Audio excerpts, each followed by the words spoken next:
a este auditorio del Colegio Oficial de Arquitectos de Granada. Soy Magdalena Fernández Casanova, vocal de Cultura de esta casa. Nos encanta organizar y colaborar con las distintas entidades culturales de nuestra ciudad en general y con el Ateneo de Granada en particular. Siempre es un placer poder formar parte de las actividades que María del Mar Villafranca Jiménez, vocal de la sección de Arte y Patrimonio del Ateneo, nos plantea. Y más, si además va a ser ella, hablando de nuestro querido y admirado don Leopoldo Torres Balbás. Así que gracias María del Mar, gracias a Manuel Mateo Pérez, periodista, escritor y editor, que va a realizar la presentación. Gracias a Rosa González de Pato, presidenta del Ateneo de Granada, y a todos los ateneístas y a los no ateneístas aquí presentes. Enhorabuena por estos 100 años del Ateneo Histórico. En este Colegio de Arquitectos tenéis vuestra casa. Muchas gracias, Macarena. ¿Se oye? ¿Ahora? Muchas gracias, Macarena. Muchas gracias a todos y a todas. Bienvenidos a esta casa en la que el Colegio de Arquitectos nos recibe. Yo creo que era el lugar adecuado y oportuno para hablar de nuestro personaje, de nuestra personalidad de hoy, Leopoldo Torres Balbás. Como saben, esta conferencia, que hoy imparte una especialista, una experta en el personaje, en Torres Balbás, María del Mar Villafranca, vocal de Arte y Patrimonio del Ateneo de Granada, forma parte de este ciclo de personalidades del Ateneo que se fundó, el Ateneo Histórico, que se fundó en 1925. Ahora, en 2025, nosotros, el Ateneo del siglo XXI, queremos recordar, conmemorar aquella efeméride y devolver a los granadinos y granadinas los perfiles de aquellas personajes que tuvieron una impronta, que dejaron su impronta en el Ateneo de Granada de la Edad de Plata, pero también en la vida intelectual y cultural granadina. Yo me congratulo de que prosigamos este ciclo, que es, digamos, un ciclo de memoria. Yo voy a hacer una brevísima presentación del presentador, a su vez, de la conferenciante, de María del Mar Villafranca, porque él va a presentar a la conferenciante. De Manuel Mateo Pérez hay muchas cosas que decir, pero yo tengo poco tiempo, puedo invertir poco tiempo para abordar todos los matices de su perfil profesional y personal. Solo decir que es escritor, editor y también periodista, aunque él me ha dicho que no lo diga, pero yo lo voy a decir, porque también tiene esa faceta profesional y brillante además. Bueno, ha escrito más de una treintena de libros, dedicados la mayor parte de ellos a literatura de viajes, también ensayo y arte. Y por citar el último de ellos, la última obra, Alhambra, que fue premiada por el Ministerio de Cultura como la mejor digamos, edición, la edición más cuidada de 2022. Por tanto, no creo que podamos tener mejor invitado para introducir a María del Mar Villafranca en este acto y para presentar a nuestra conferenciante. Muchísimas gracias a todos por estar con nosotros.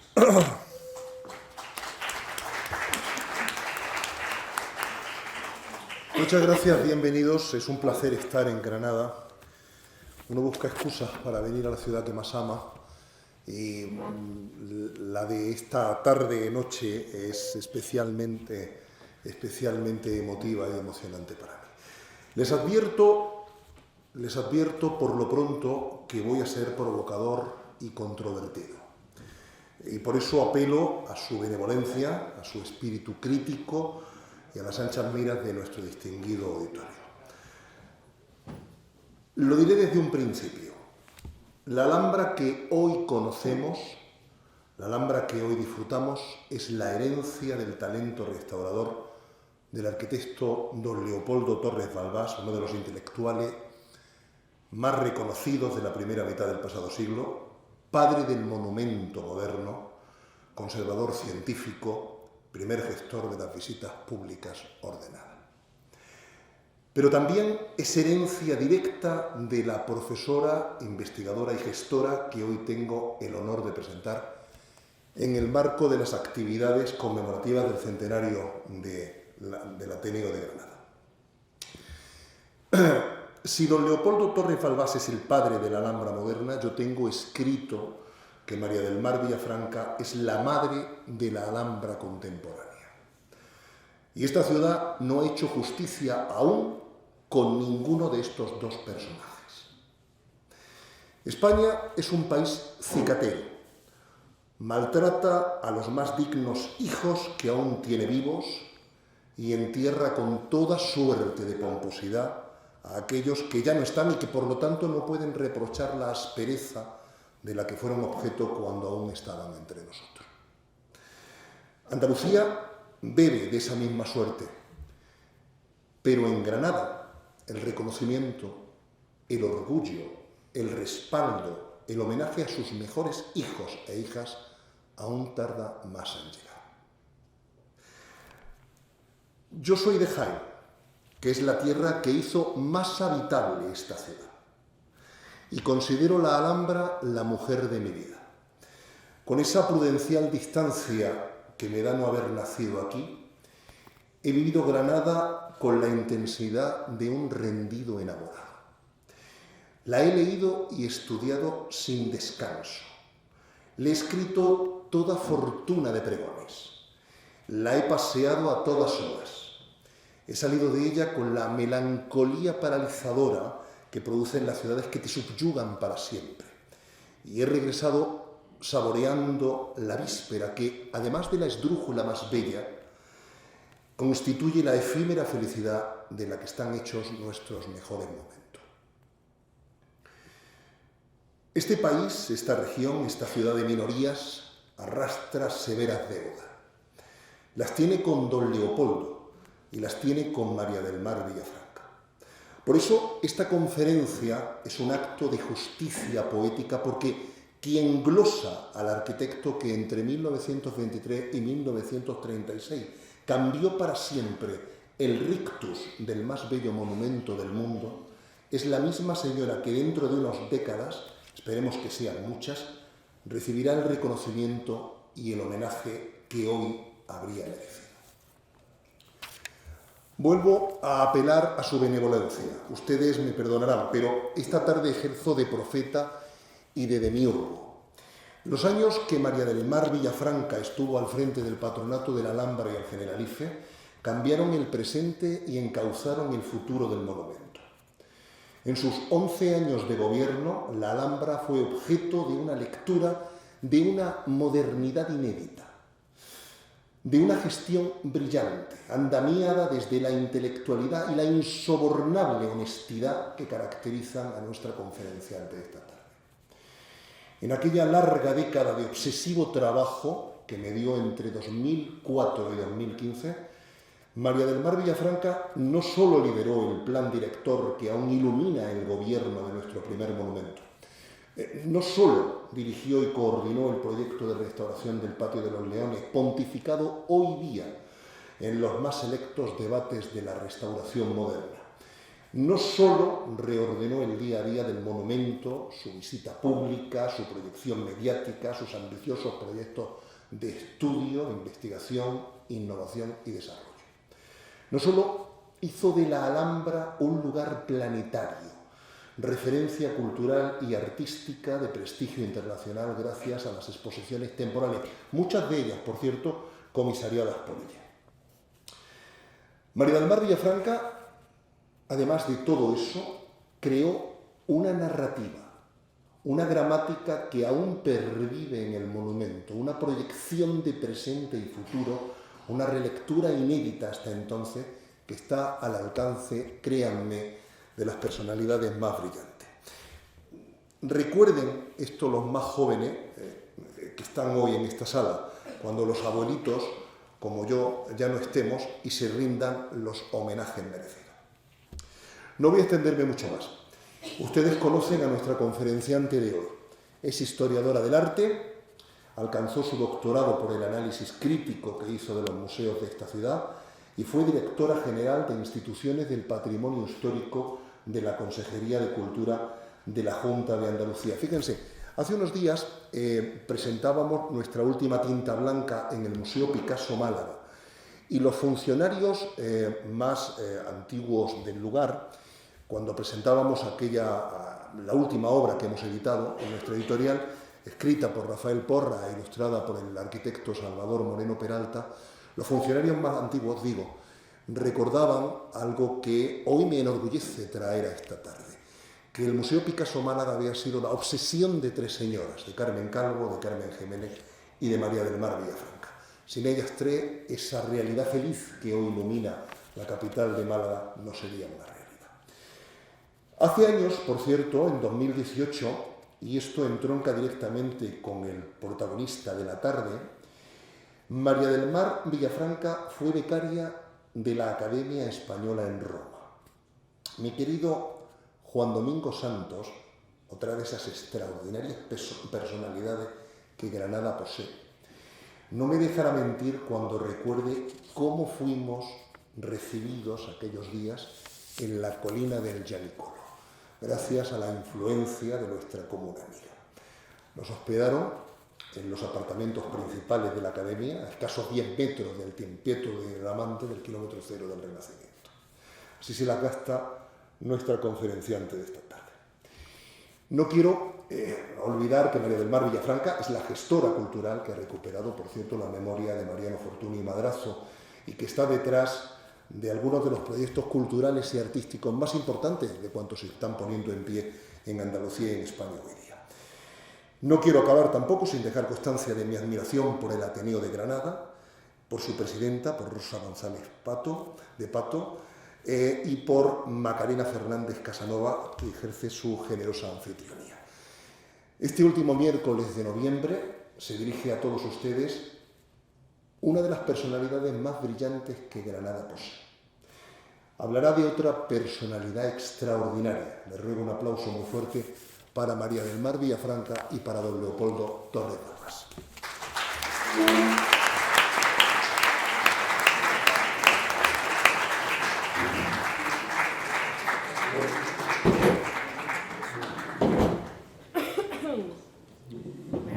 No sé cómo voy a conferenciar yo ahora, Manuel.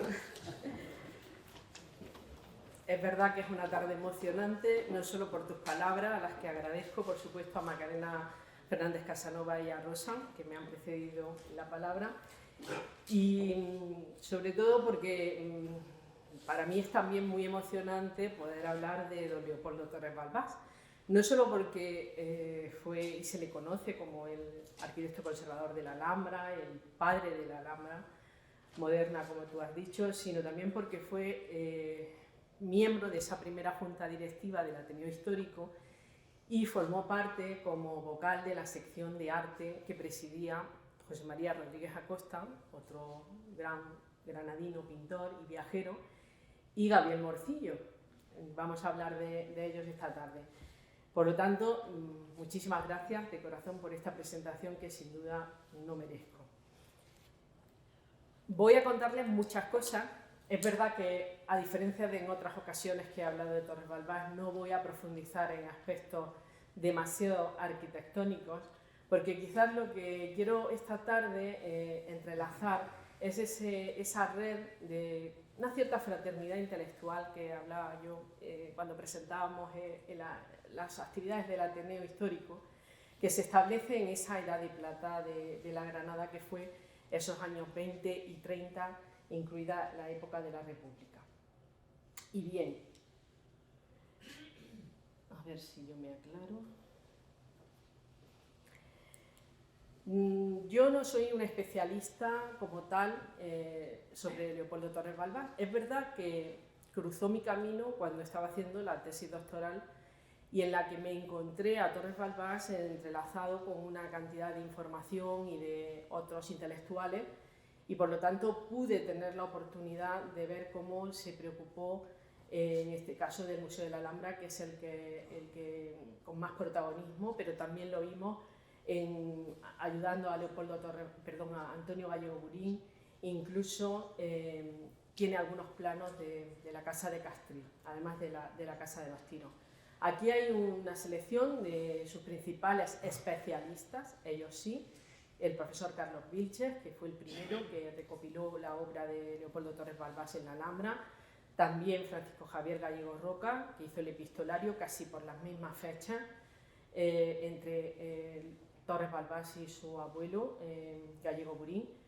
La biografía y el estudio de la obra que en paralelo a cuando lo estaba haciendo Carlos Vilches realizó el arquitecto Alfonso Muñoz Cosme, que publicó el Instituto Andaluz de Patrimonio, la magnífica biografía que realizó Julián Esteban Chapapría, que tuvo la oportunidad de tener acceso al archivo personal de don Leopoldo Torres Balbás y que habló aquí también en este mismo sitio donde yo estoy hace unos años, cuando le encargamos también el Ateneo de Granada ese centenario de la llegada de Torres Balbás a Granada, y el libro que se editó con motivo de la exposición que en 2013 tuvimos la oportunidad de hacer en la Alhambra, ¿no? Ese libro recoge en ese momento lo que se podían considerar las investigaciones últimas del personaje.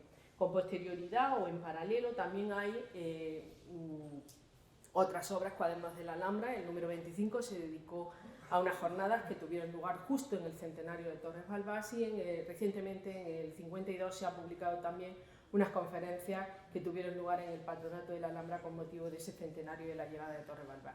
Y hay artículos, hay muchos artículos dedicados a Torres Balbás, es un personaje que ha suscitado el interés desde distintas disciplinas. El profesor Javier Rivera Blanco pues, ha hecho una serie de artículos muy interesantes viendo un poco, confrontando la posición de los intereses, ¿no?, de la restauración arquitectónica y el papel que jugó Torres Balbás en relación a la historiografía italiana. También Javier Gallego ha hecho varios artículos, Belén Calderón Roca, que esperemos que salga su libro pronto, y Juan Manuel Barrios Rozúa, que recientemente ha hecho 2 artículos, uno dedicado a la conservación de la ciudad histórica y otro a la conservación selectiva, analizando la estratigrafía histórica practicada por Torres Balbás, particularmente en el Mexuar. Hecha esta aclaración sobre los especialistas en Torres Balbás, yo me voy a permitir trazar un recorrido esta tarde aquí, dando unas pinceladas. Casi de todo lo que voy a hablar se podría hacer una investigación más exhaustiva y por eso me ha costado mucho poder resumir estas pinceladas, como digo, que trenzan la vida de don Leopoldo. Él nace en Madrid, por lo tanto un arquitecto madrileño nacido en 1888. Sus padres fueron Rafael Torres Campos y Victorina Balbás González de Linares, el padre almeriense, la madre de Santander. Casi todos sus biógrafos vienen a recordar que en don Leopoldo se daban las características de la personalidad del norte y del sur. Sus hermanos fueron María Dolores Torres Balbás, que falleció muy joven, y Rafael, por el que siempre sintió una enorme protección y admiración y que casó con Margarita Bussolt. El tío era Manuel Torres Campos y lo destaco aquí porque quizá el vínculo con Granada se establece a través de este tío, hermano de su padre, que fue catedrático de Derecho Internacional en la Universidad de Granada y que le mantuvo el vínculo en la relación con la ciudad. Pero como vamos a hablar de personalidades y que forjaron su formación, sin duda hay que hablar, que sea simplemente anotarlo, de Francisco Giner de los Ríos, conocido de todos ustedes. Él, también un andaluz de Bro, nacido en Ronda, pedagogo, filósofo, ensayista, fue discípulo de Julián Sanz del Río y juntos trajeron el ideario krausista a España, ¿no? Él fue el creador de la Institución Libre de Enseñanza y de todas estas instituciones que ven aquí, que regirán sobre todo el mundo educativo y pedagógico y por supuesto cultural en esos finales del siglo XIX y sobre todo su desarrollo en el siglo XX. Así que fue también el creador del Museo Pedagógico Nacional, la Junta para Ampliación de Estudios e Investigaciones Científicas, que hoy es el CSIC, que presidió además don Santiago Ramón y Cajal, el propio Centro de Estudios Históricos, que en 1910 dirige Ramón Menéndez y Pelayo, fíjense los nombres, la residencia de estudiantes, las colonias escolares, y también inspiró las misiones pedagógicas, que como saben ya son obra de su discípulo Manuel Bartolomé Cosío. Todas las fotografías que estoy poniendo son fotografías del archivo de Torres Balbás, con lo cual demuestra que en esa memoria visual también el propio Leopoldo Torres Balbás les tenía en alta consideración. Les gustaba a los hombres de este principio de siglo mantener el vínculo a través de la imagen fotográfica de las personas a las que admiraban, como si fueran parte de su propia familia, aunque no lo eran en realidad. Eran familiares intelectuales. Bartolomé Cosío era discípulo de Nicolás Salmerón y sucesor, como digo, de Giner de los Ríos en la dirección de la Institución Libre de Enseñanza. Como historiadores del arte todos recordamos que fue el iniciador, el que descubre al Greco, ¿no?, a principios de siglo, y sus investigaciones sobre este artista fueron determinantes para la valoración internacional del mismo. Además fue otro de los grandes referentes junto con su maestro. Ganó por oposición la plaza de director del Museo Pedagógico en 1883 y en ese cargo permanecería hasta su fallecimiento en el año 29. Fue el creador de las bibliotecas escolares ambulantes, de las colonias escolares de vacaciones, todos ellos son proyectos desarrollados desde la Cátedra de Pedagogía General, que fundó en el año 1901, de la que era catedrático, y el gran proyecto pues, fue las misiones pedagógicas, que tienen su amplio desarrollo en la República y que su patronato él fue el primer presidente. Leopoldo Torres Balbás siempre le tuvo una enorme admiración. Y todas estas personalidades desarrollan su trabajo en la ILE, en la Institución Libre de Enseñanza, que se convierte en el centro de gravedad de toda una época de la cultura española y también es el cauce de la introducción en España de todas esas teorías pedagógicas y científicas que estaban en Europa, ¿no? La influencia de esta institución, sobre todo en la formación de maestros y maestras, y además el desarrollo de proyectos del Centro de Estudios Históricos, que fue dirigido por Menéndez y Pidal, fue de una enorme influencia para el progreso de la educación en España y además permitió que muchísimos científicos y humanistas pudieran ejercer sus investigaciones en el extranjero a través de un programa de becas modélico. Además de estas personalidades, también aparece en las cartas de don Leopoldo y en sus escritos la figura de Juan Facundo Riaño. Juan Facundo Riaño fue granadino, era académico, historiador del arte, senador por la provincia de Granada, a caballo entre el 19 y el 20, y gran amigo de Giner de los Ríos. Él además fue miembro de otra de esas experiencias típicamente granadinas que muchos de ustedes conocen, que fue la cuerda, ¿no?, el fenómeno de la cuerda, donde se apodaba, tenían todos un apodo, este era el apodo de London porque dominaba el inglés, viajó muchísimo a Inglaterra, además su suegro fue Pascual de Gallango, y llegaría a ser consejero del Museo de South Kensington en Londres, el actual Victorian Albert. Fue académico de la lengua, de la historia y de bellas artes y también fue director general de instrucción pública. Muchos de los nombres que voy a citar aquí ejercieron cargos importantes en distintos momentos de la historia contemporánea española. Y él además hizo una reivindicación de todas las artes industriales, que bueno, rompe con la frontera entre artes menores y artes mayores, las revaloriza y además hace un libro muy interesante sobre los viajes de extranjeros por España en el siglo XV. Es también otra de las figuras admiradas por Leopoldo Torres Balbás. Y siguiendo con esa referente, en este caso ya con un contacto más directo, hay que citar a don Elías Tormo y Monzón, jurista y catedrático de Historia del Arte en la Universidad Central de Madrid. Fue rector, además, de dicha universidad en 1930 y director del Centro de Estudios Históricos un poquito antes, en 1910. Él fue el famoso creador de las cartillas Tormo, guías didácticas de viajes y excursiones, por supuesto también vinculada a la Institución Libre de Enseñanza. Fue y llegó a ser ministro de Instrucción Pública y Bellas Artes de la República y además también impartió clases en el Centro de Estudios Históricos, que es donde lo conoce Leopoldo Torres Balbás. Y por supuesto otro granadino ilustre, Manuel Gómez Moreno Martínez. Este sí que fue el auténtico tutor y consejero de Leopoldo Torres Balbás, arqueólogo, historiador del arte, responsable de la sección de arqueología del Centro de Estudios Históricos, donde Torres Balbás va a ir de alumno en 1910. y además fue el iniciador del Catálogo Monumental de España y catedrático de Arqueología Árabe de la Universidad Central de Madrid. También llegó a ser director general de Bellas Artes en 1930. Hasta ahora casi prácticamente todos los nombres que he citado no son arquitectos. Este es el primer arquitecto, Ricardo Velázquez Bosco, catedrático también de Historia de la Arquitectura. Llevó a cabo numerosísimos proyectos de educación en la Escuela Técnica Superior de Minas de Madrid. Fue también el autor del Palacio de Velázquez, que era un pabellón para la Exposición Nacional de Minería de 1883, y el Palacio de Cristal, que hoy es también lugar de exposiciones. Fue una estufa para la exposición de Filipinas en el 87. También fue restaurador de la Catedral de Burgos, de la Mezquita Catedral de Córdoba, fue también el iniciador de las excavaciones de Medina Zahara e inspector de monumentos. Él es el primer autor de un plan de conservación de la Alhambra, que tiene un avance en el año 1903 y después los dos documentos en 1917 y 1920, referido este último al Palacio de Carlos V. Bien, hecha esta introducción, vamos a iniciar ahora ese camino de Leopoldo Torres Balbás previo a su llegada a Granada. El padre fallece tempranamente en 1904 en París, cuando él tenía 16 años, deja viuda y 3 hijos. Él estudiará en el Instituto del Cardenal Cisneros en Madrid y inicia la carrera de arquitectura en 1910. La termina en 1916, parece que repitió algún año.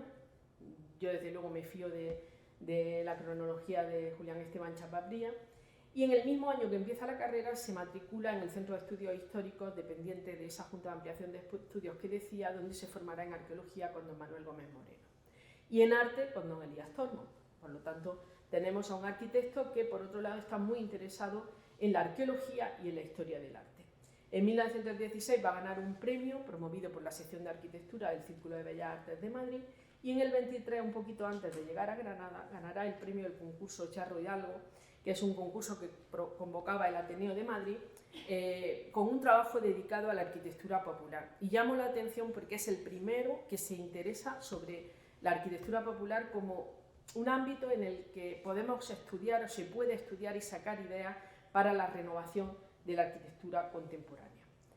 Se publica años más tarde, pero este primer trabajo de Leopoldo Torres Balbás es interesante por lo que él llegará a pensar de su tiempo, ¿no? De su tiempo como arquitecto. Y en esos años de la carrera entabló amistad con dos arquitectos también con los que mantiene un vínculo prácticamente de por vida. Son los hermanos Gustavo y Roberto Fernández Balbuena, que les visitarán en la Alhambra y que serán sus amigos más próximos, hasta el punto de que el hijo pequeño de Roberto se llamará Leopoldo y será además su padrino. Juntos van a poner en marcha la revista Arquitectura, también con otros arquitectos, y van a compartir las mismas ideas y criterios sobre la conservación del patrimonio. En la Alhambra, en el archivo personal de Torres Balbás, que se conserva allí, pues hay una cantidad de cartas íntimas entre Roberto especialmente y don Leopoldo, que le cuenta sus sinsabores en Roma, se ha enamorado de algunas italianas, y en fin, ese epistolario íntimo es muy curioso también, y se puede ver esa confianza que tenían los amigos, porque Roberto fue pensionado también en Roma. Desde 1917 al 18 aquí hay un error. En 1918 va a empezar a escribir en esa revista Arquitectura, que era el boletín de la Sociedad Central de Arquitectos, de la que será secretario. Y allí realizará una ingente labor crítica y una difusión de la arquitectura europea y española, y donde empieza además a hacerse eco de las tendencias de restauración monumental, de lo que se estaba haciendo en España con análisis crítico y también en Europa. En total escribió casi 25 editoriales y 64 artículos antes de llegar a la Alhambra. Después siguió escribiendo también con menor intensidad. En el año 19 participa en el Congreso de Arquitectos de Zaragoza y defiende una ponencia sobre la conservación de monumentos en España que va a alcanzar un gran impacto. A partir de ese momento, Torres Balbás va a ser una referencia en el análisis crítico y en las tendencias de la restauración arquitectónica en España, fundamentalmente. Luego veremos que también alcanzará a Europa, ¿no? Hasta ese momento él no ejerció como arquitecto. Se sabe que fue arquitecto municipal de Medina del Campo, hizo alguna obra nueva, pero sus intereses están sobre todo centrados en el análisis crítico. En el año 21 va al Congreso Internacional de Historia del Arte en París, la ciudad que conocía por mi padre. Es el primero que se celebra después de la Primera Guerra Mundial, y ahí la lección inaugural del Congreso la realizará Paul Léon, un personaje también de enorme influencia para la trayectoria de Torres Balbás, y allí va a conocer también a Adolfo Venturi, el historiador del arte, padre de Leonello Venturi, que lo hemos estudiado todos en Historia del Arte, y además que fue el presidente de una de las secciones del Congreso. Y allí conoce a historiadores de referencia, la escuela positivista, como Henri Faucillon, Gastón Migeon, que luego fue, bueno, en ese momento era ya director de la sección de artes orientales e islámicas del Museo del Louvre, y a Émile Mal, el escritor Émile Mal. Al Congreso asisten también otra serie de arquitectos que están trabajando en Barcelona, en la Diputación de Barcelona, y también para el Estado: Puig Cadafal, Guillermo de Osma, Jeroni Martorell, Folch y Torres, entre otros. La comunicación que lleva el arquitecto madrileño será inventario y clasificación de los monasterios cistercienses españoles, y representa un ejemplo de esas corrientes historiográficas positivistas que se conocen también por la publicación de las actas en el año 1924. Aquí está Paul Léon, que fue jefe del Servicio de Monumentos Históricos de Francia y director general honorario de Bellas Artes también, que participó en ese congreso y que además luego coincidiría con Leopoldo Torres Balbás en el Congreso de Atenas en el 31. Será una continua referencia en los escritos de don Leopoldo. Y el otro referente también es Georges Marchand, historiador del arte francés, era especialista en arte islámico y referente historiográfico de la arquitectura del Magreb.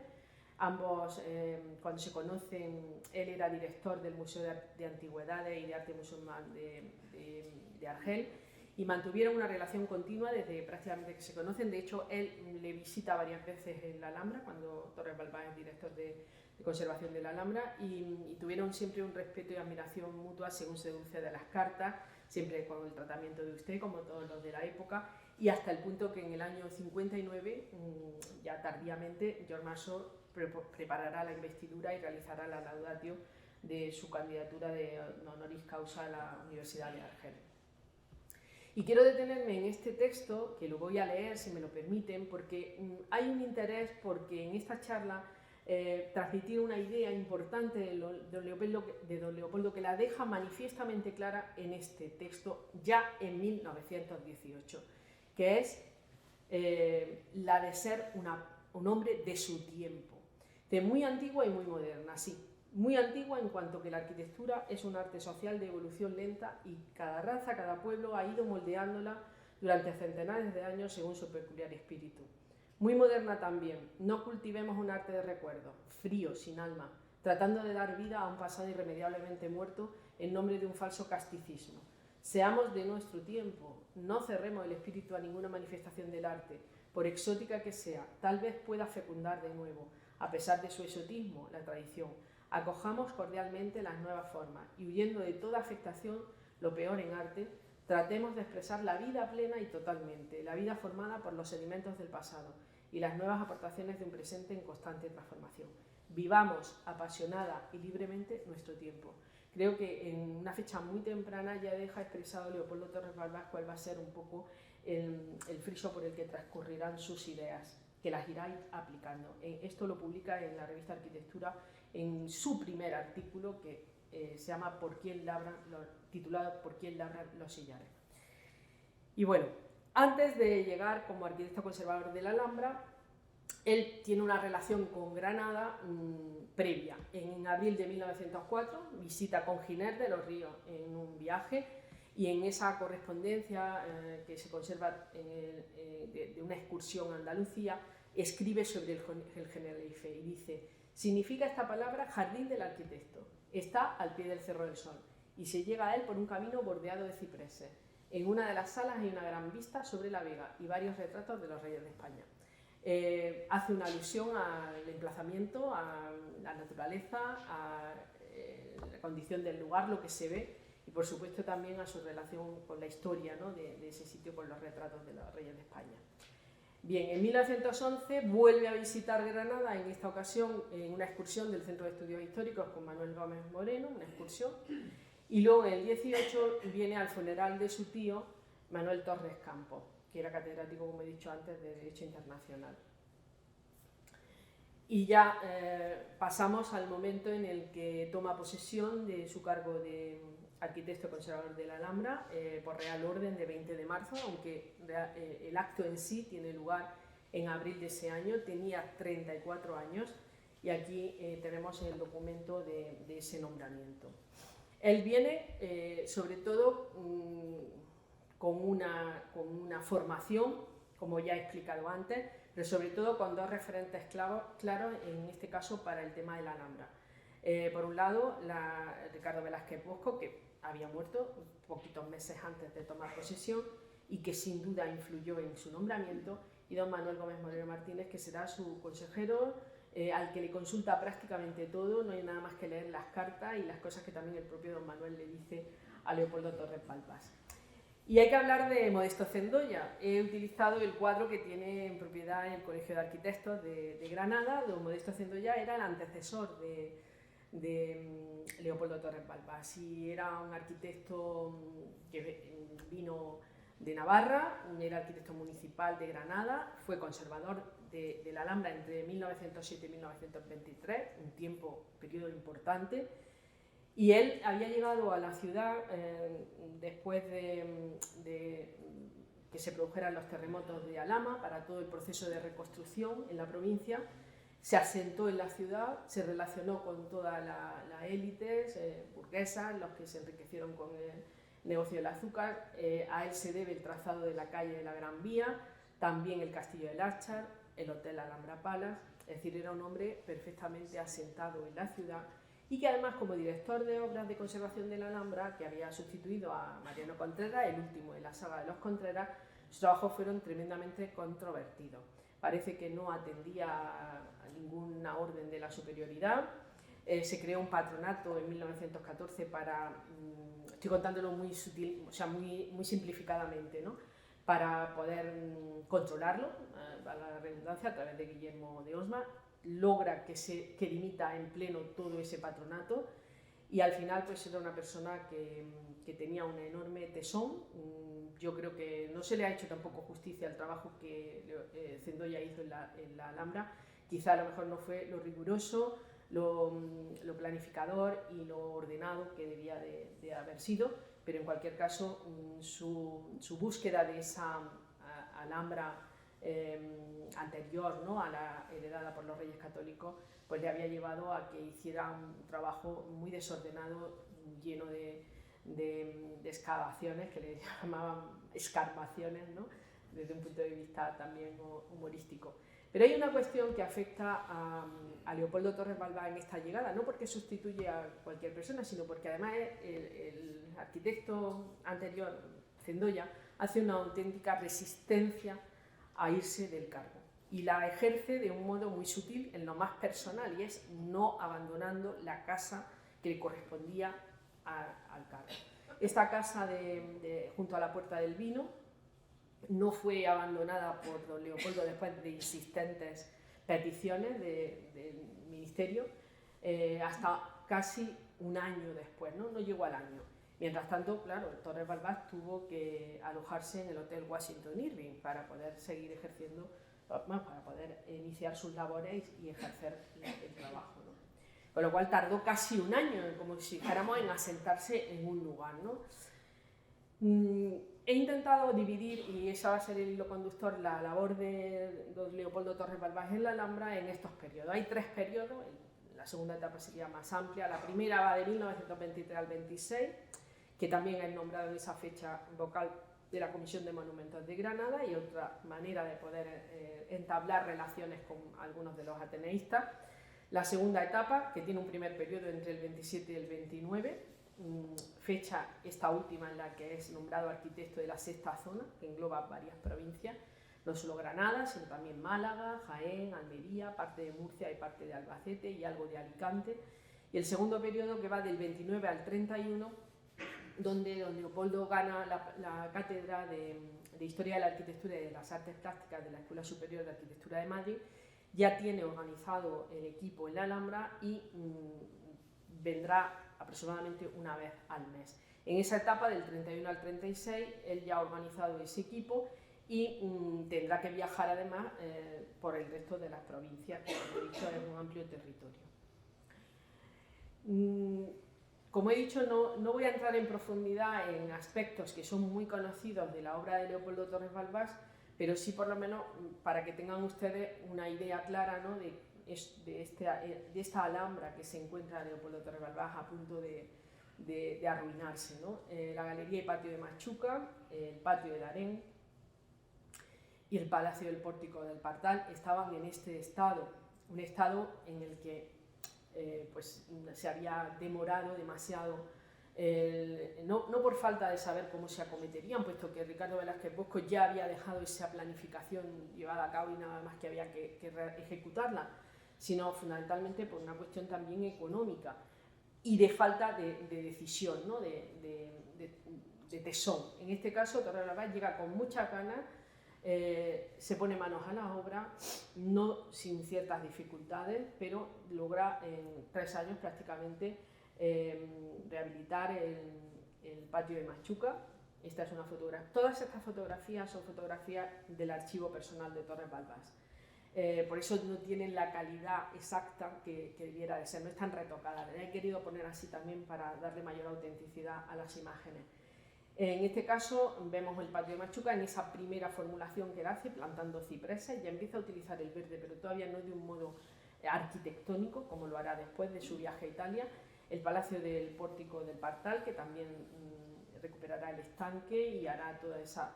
Perdón. Y el Patio del Harén. Vamos a ir rápido. Bueno, es que he ido para atrás en vez de para adelante, perdón. El Patio del Harén también, los 2 frentes, dejando, hombre, aplicando ese principio de máxima conservación, de no reconstruir las lagunas, no hacer ese trabajo violetiano que era el que él criticaba, y dejando siempre, no falsificando las zonas que habían llegado hasta el momento actual, y ideando fórmulas que se ha dicho muchísimas veces, porque también la Alhambra es un ejemplo de la historia de la conservación y de la restauración arquitectónica en España en el siglo XX, es un referente en el mundo, y donde Torres Balbás idea también esta forma tan abstracta, ¿no?, de hacer la celosía, que esos paños de Sesca de lejos pues nos dan la idea, ¿no?, pero luego no hace ningún falso histórico, ¿no?, que era el temido falso histórico. También en el interior, aunque esto lo acomete un poquito más tarde, dejará todos los elementos auténticos, tanto los azulejos como las yeserías, y dejará simplemente anotados los restos, ¿no?, las lagunas. Pero además Torres Balbás, en paralelo a estos primeros trabajos que realiza en la Alhambra, no se queda callado. Hace un primer artículo en la revista Arquitectura denominada Granada, la ciudad que desaparece. Bien, en este artículo, además de posicionarse en contra del diseño de la Gran Vía, incluso aludiendo a un cierto aire ganivetiano, por lo que había representado, obviamente, de destrucción del patrimonio histórico del centro de la ciudad, pues alerta del peligro de que corren una serie de edificios que están a punto de desaparecer y que luego el destino llevará a esa preocupación que él tiene en el patrimonio por recuperarlo, que lo hará precisamente aplicando el dinero de las entradas de la Alhambra, que será el Bañuelo, el Corral del Carbón o la Casa del Chapí, entre otros. En este artículo, cuando lo leyeron en Granada, pues la verdad que muchos amigos no hizo, y sobre todo quienes más habían apoyado a Modesto Cendoya, como después veremos. Y un poco más tarde escribe en el Centro Artístico, que es una institución que también frecuenta, sobre sus trabajos en la Alhambra, ¿no? Y ahí ya da otra de sus grandes aportaciones, que es considerar la Alhambra como un documento, sentando esas bases, los criterios de intervención, frente a los de la restauración en estilo de Viollet-le-Duc.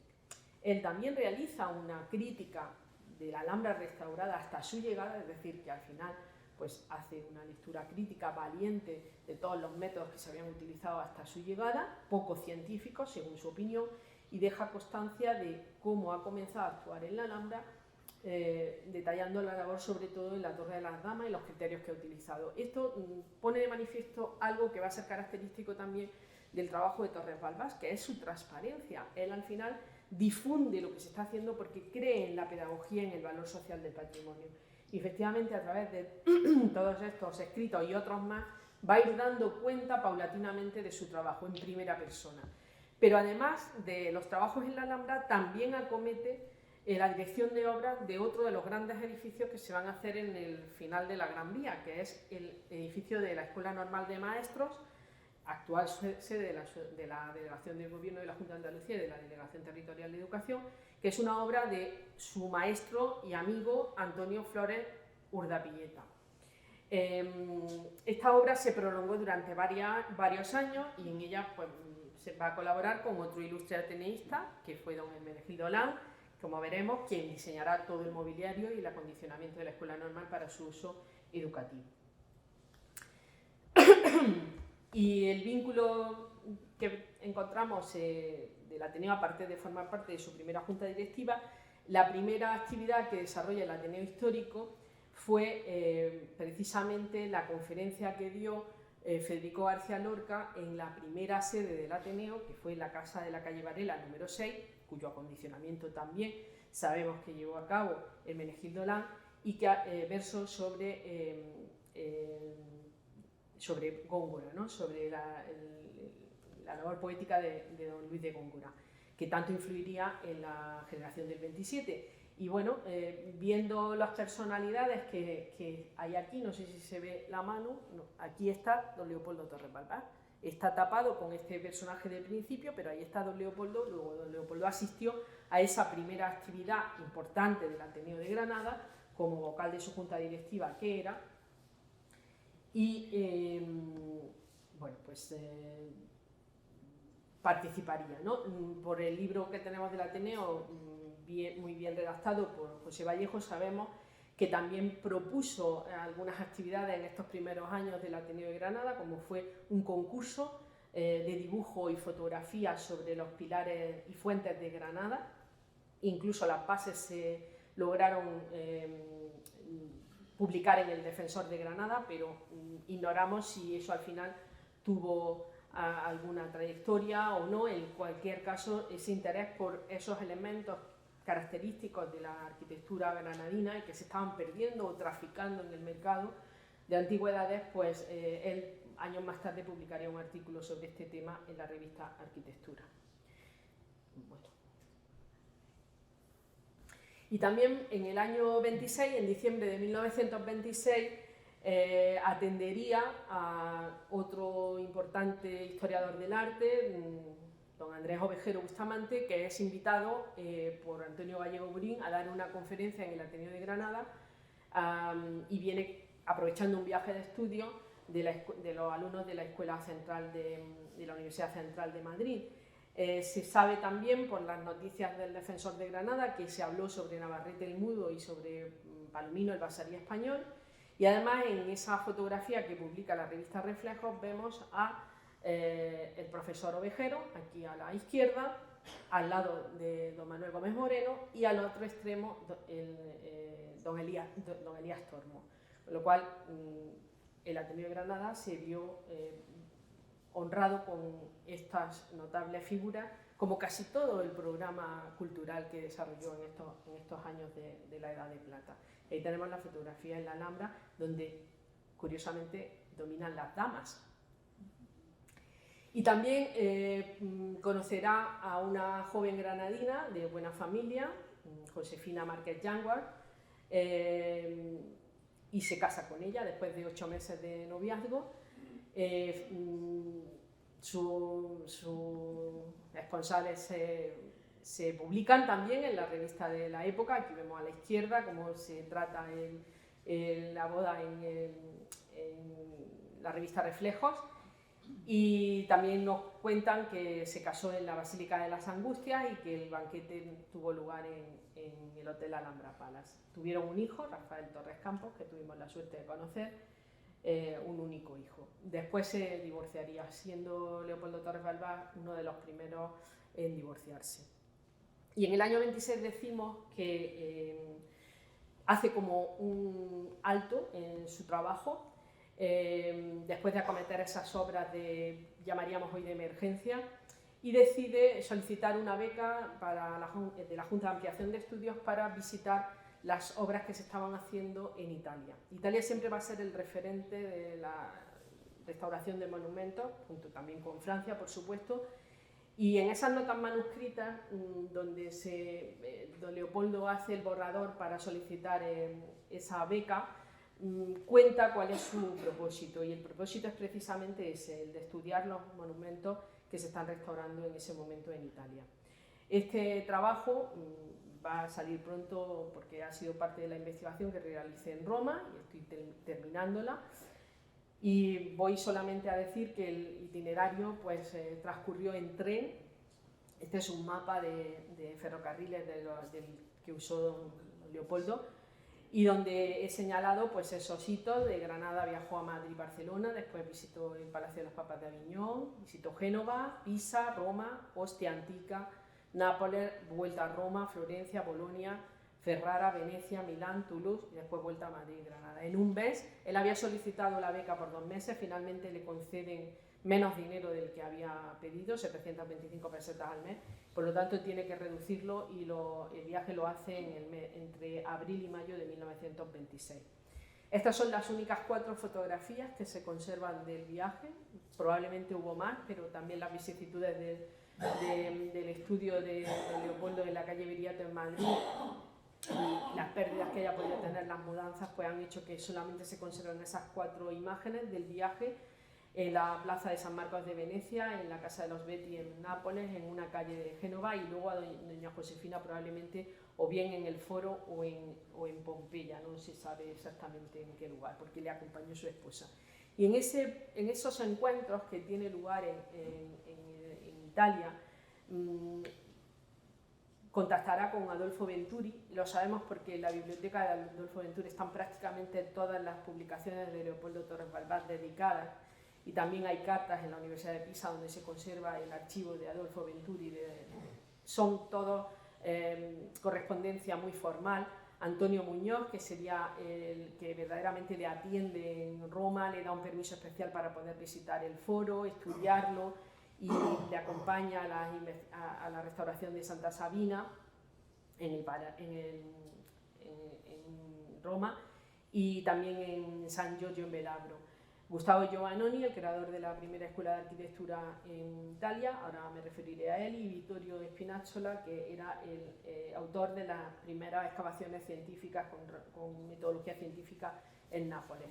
Pero sobre todo, él venía influenciado por la gran figura de Giacomo Boni. Giacomo Boni es un arquitecto anterior, de una generación anterior, se había formado en Venecia, él conoció a Ruskin y a William Morris, un gran admirador de estos historiógrafos ingleses, y además excavó el campanile de Venecia cuando se vino abajo, en su ciudad natal, después de ese desplome, a través del método estratigráfico. Y una cosa, empezó a utilizar la fotografía aérea como un método también de análisis y de trabajo, haciendo fotos aéreas con un globo aerostático en el Foro de Roma, y a él se debe esta fotografía de la Basílica Emilia.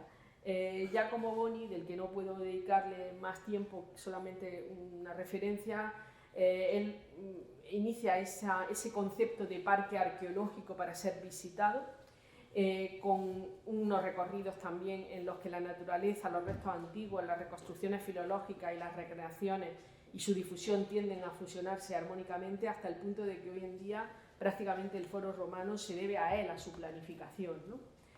Esta imagen actual difiere muy poco de la que acabo de poner. Aquí está la tumba de Boni en los Orti Farnesiani del Palatino, como persona a la que se le debe, ¿no? La recuperación, en gran parte, el origen, ¿no?, de la recuperación de los foros romanos. Decía que Giovannoni es una gran figura de la historia de la restauración arquitectónica en Europa.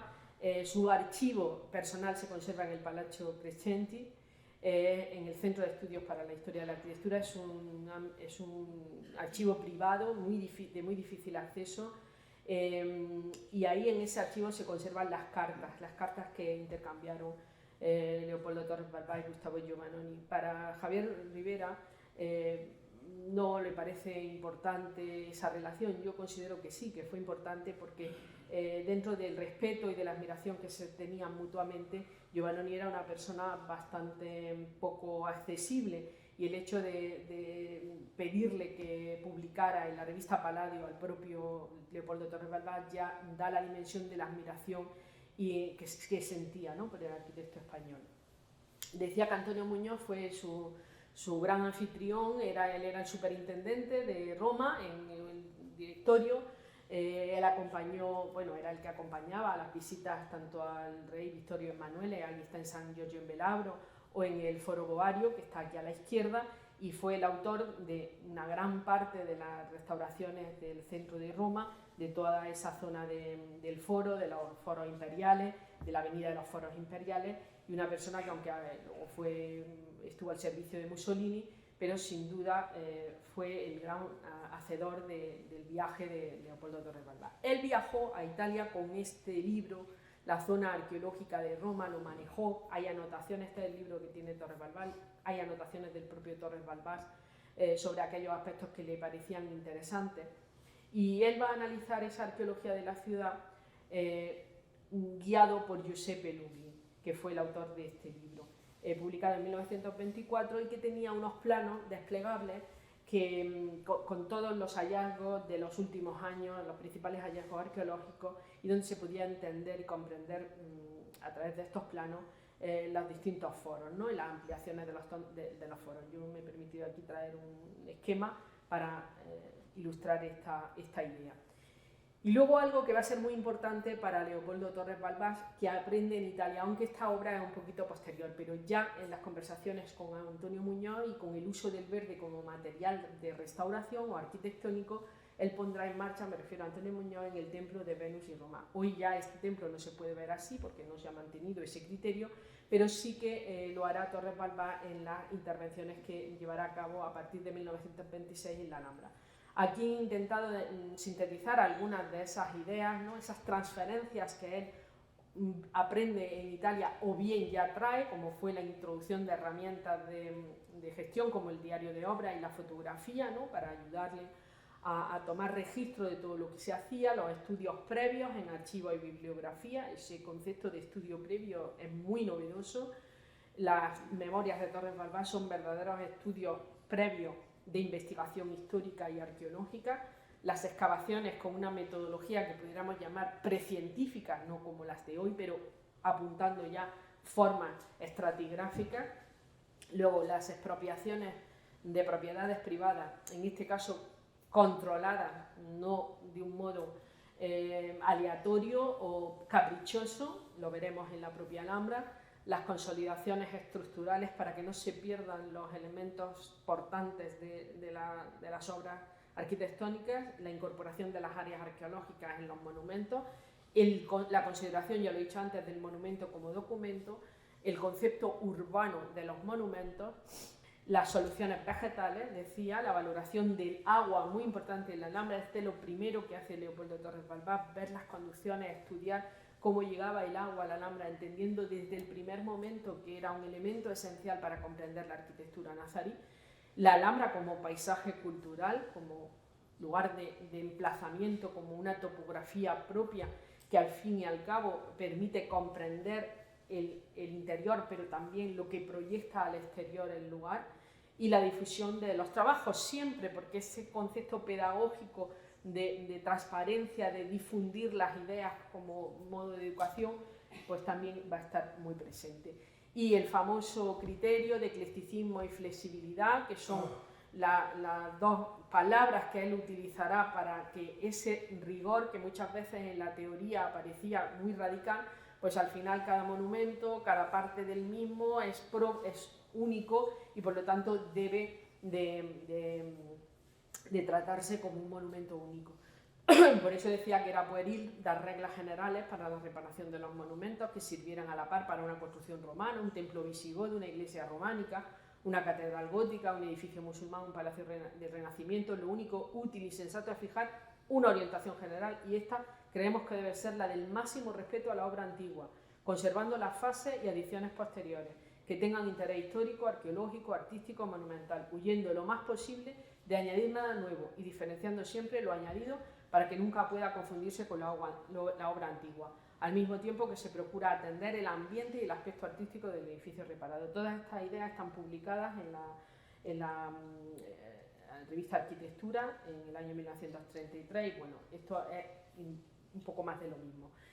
Como todos los arquitectos de la Alhambra, también él intentará hacer un plano, consulta muchísimo con don Manuel Gómez Moreno, le pasa los planos para que le indique si va bien. Aquí en este caso del año 25 tenemos un plano del archivo de la Alhambra donde se ven esas primeras grafías de las excavaciones que realiza y de lo que encuentra en los patios del Mexuar, también en la Rauda, lo va anotando. Como decía, después de la vuelta de Italia, él hace unas modificaciones en el patio de Machuca, introducirá el muro para dar idea de volumen, hace una especie de jardín arqueológico, cambia los cipreses por naranjo, aquí en esta fotografía se ve un poco mejor, y va introduciendo ese verde que ha visto en Italia y que va haciendo lo que ellos denominan como más amable las ruinas arquitectónicas. También va restituyendo elementos que estaban en otros lugares de la Alhambra y que documentalmente sabe que proceden de allí, como las columnas que estaban en el patio de Lindaraja, que las restituye, y también va dibujando, ante la falta de una fotografía en color, algunos elementos arqueológicos que van apareciendo en las obras. También, por supuesto, con el mismo criterio que antes, va dejando las lagunas, no falsificando los elementos que no son originales, va visibilizando los hallazgos de las preexistencias de la estratigrafía muraria, como hace en la entrada del Mexuar. Voy muy rápido. La sala de la barca, que se la encuentra pues, después del incendio de 1890 en un estado como estaba en 1923, a la derecha, va reponiendo la consolidación de los muros y el solado. Y bueno, en el Mexuar no voy a hablar del proceso de restauración, que está ya muy estudiado, pero sí algo que consulta con Gómez Moreno, y es ante el hallazgo del tiro de la chimenea del Palacio de Carlos V en paralelo, pues hace un estudio, un trabajo de investigación para determinar si una serie de piezas que están dispuestas en distintos lugares de la Alhambra pudieran conformar esa chimenea que no fue originalmente pensada ni esculpida para el Palacio de Carlos V, pero que sí fue comprada, parece ser, de las casas de Bazán, ¿no? A la viuda de don Álvaro de Bazán. En este caso se intenta desmontar la capilla que se había realizado en el siglo XVII.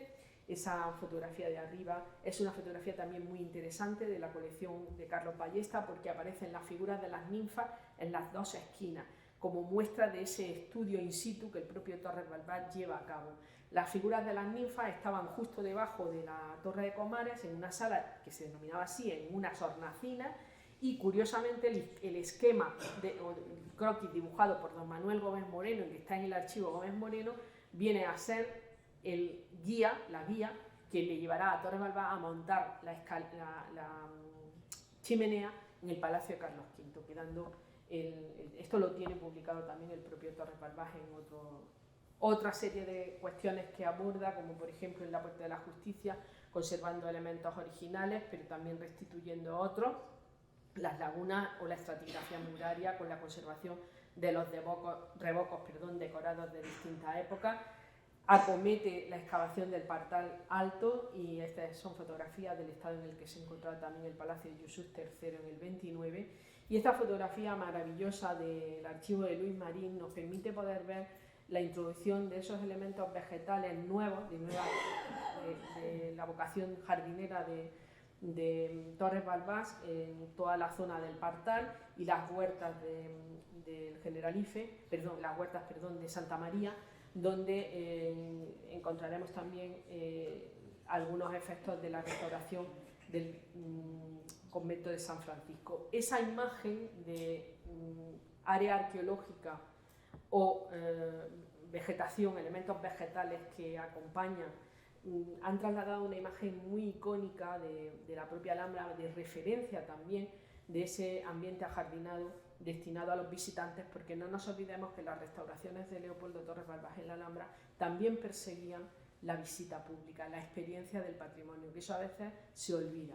Y en ese sentido, estas paratas ajardinadas evocan de un modo abstracto también y muy contemporáneo el concepto ajardinado de las primeras urbanizaciones palatinas de la propia Alhambra.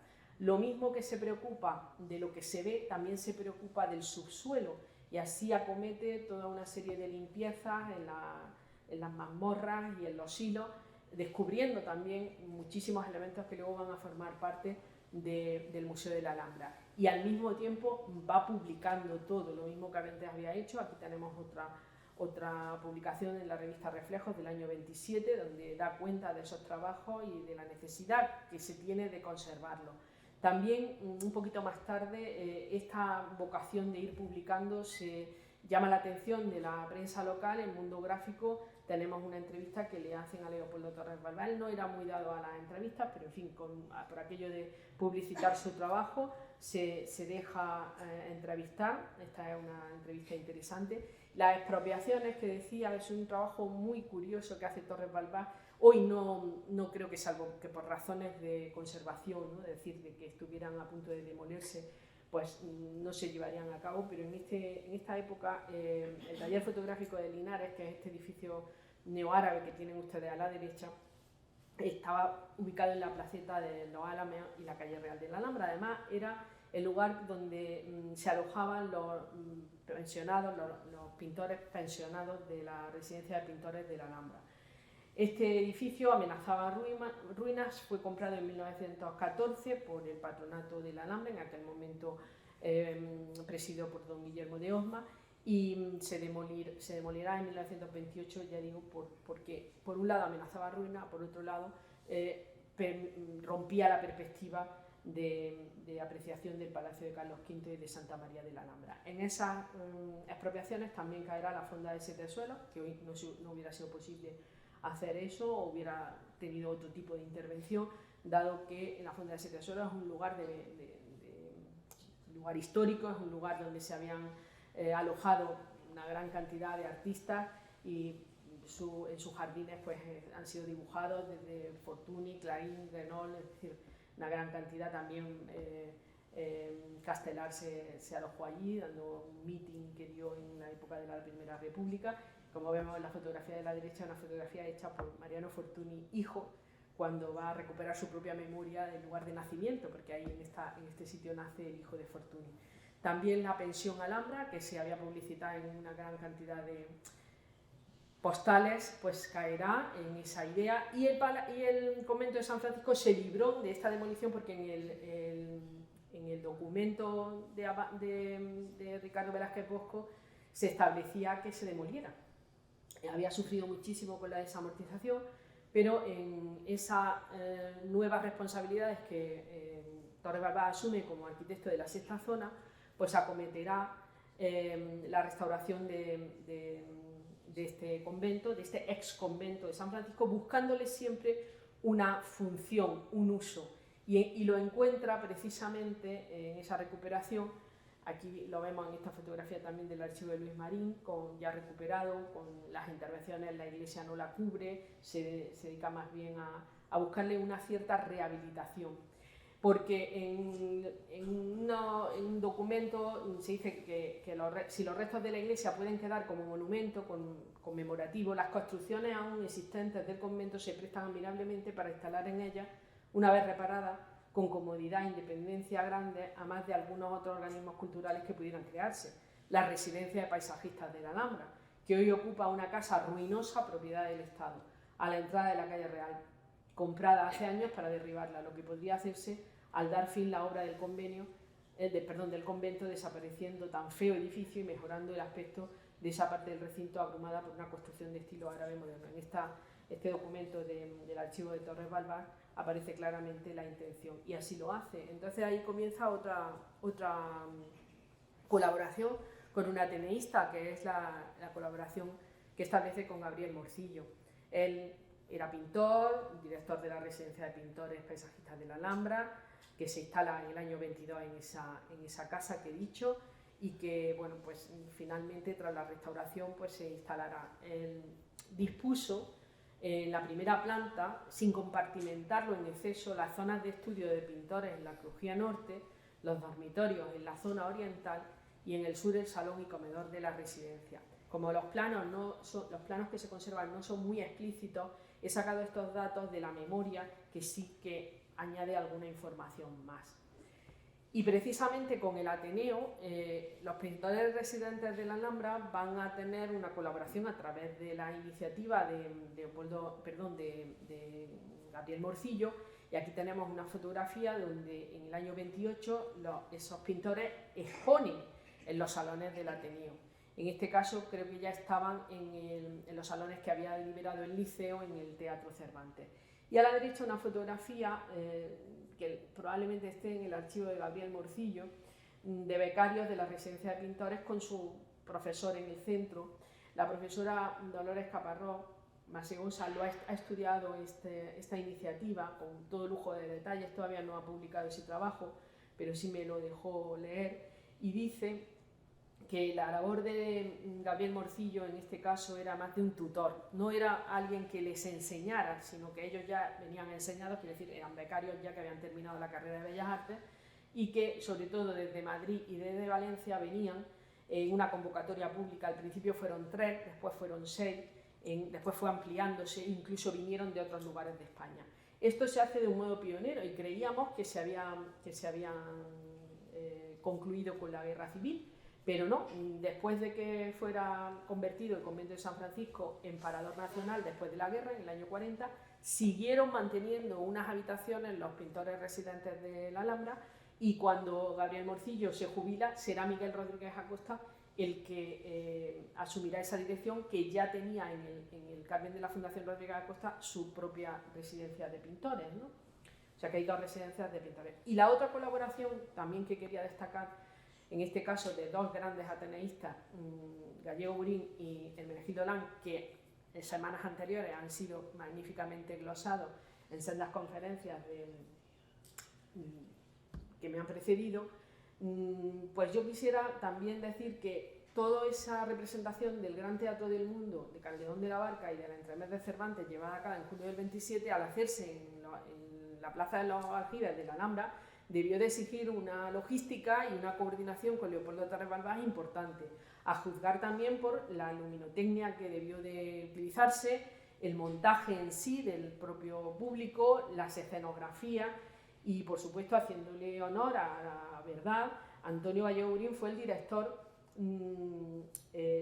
literario, ¿no? Y el alma mater de este proyecto, pero Hermenegildo Lang prácticamente lo curró todo. Es decir, hizo la dirección escénica, el vestuario, el montaje, la coreografía no, la hizo Manuel Fernández de Roda, y nada menos que Falla y Ángel Barrios pues llevaron a cabo el trabajo musical. Imagínense el nivel, ¿no?, de esta representación, que alcanzó un gran éxito y que se fue posible gracias a la colaboración de la Junta de Damas de Honor y Mérito que presidía la Marquesa de Cartagena.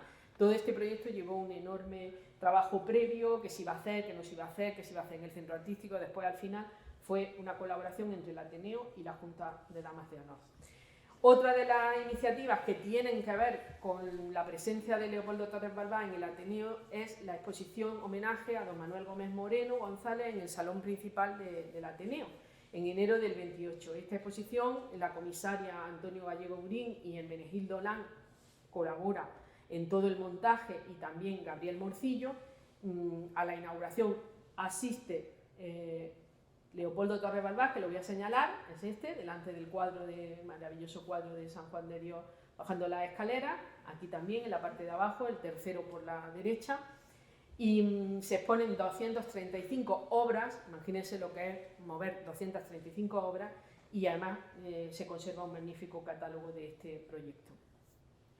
Otra colaboración que encontramos es la de Antonio Gallego Burín, en este caso con la Exposición Regional de Arte Moderno, todo el trabajo de la Casa de los Tiros. Ya les adelantaba que hay algún plano de Leopoldo Torres Balbás le pide ayuda a Antonio Gallego Burín, aunque realmente no se implica del todo, es más una colaboración entre Gallego Burín y Hermenegildo Lang, al que se debe también el folleto de la Exposición Regional de Arte Moderno.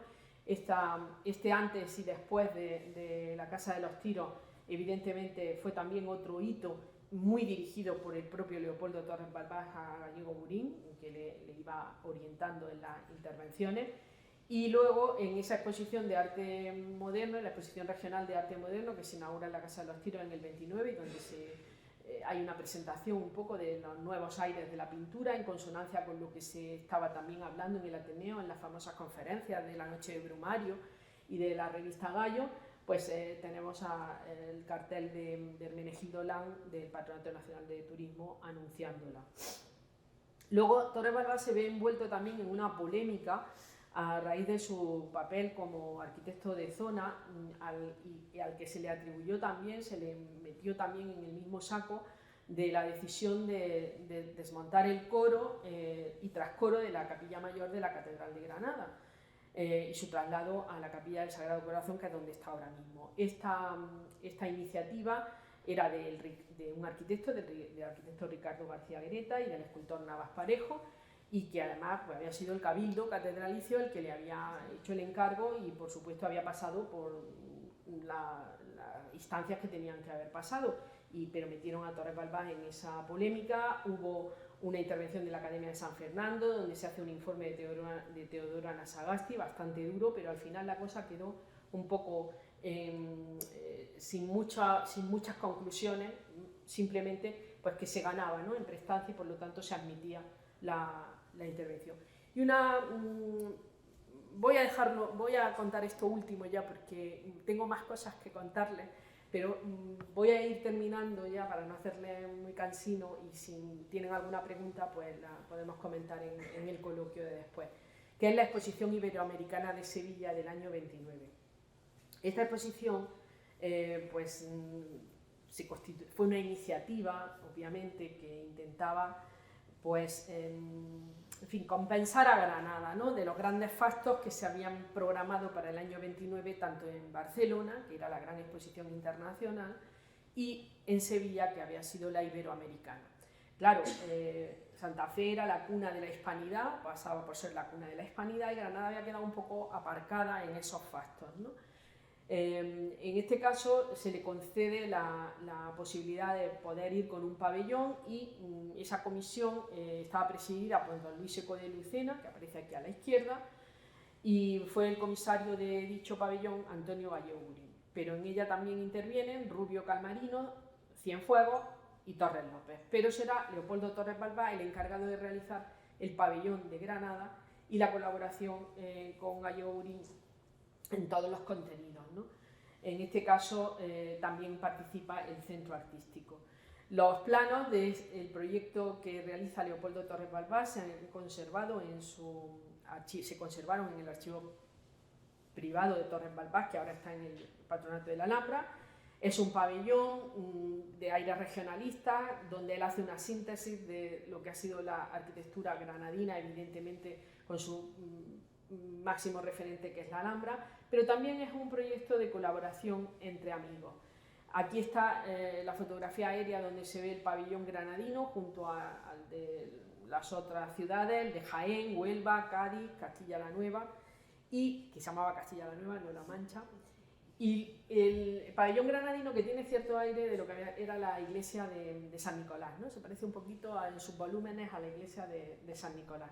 Y decía que, en esta colaboración, pues por cartas que se intercambian Torres Balbás y Gallego Burín, sabemos que las albanegas y el friso de azulejos que decoran de un modo polícromo la portada y la destacan se deben al diseño de Hermenegildo Lanz. El pilar, que apenas se ve en el zaguán, es obra de Juan Cristóbal, del escultor Juan Cristóbal.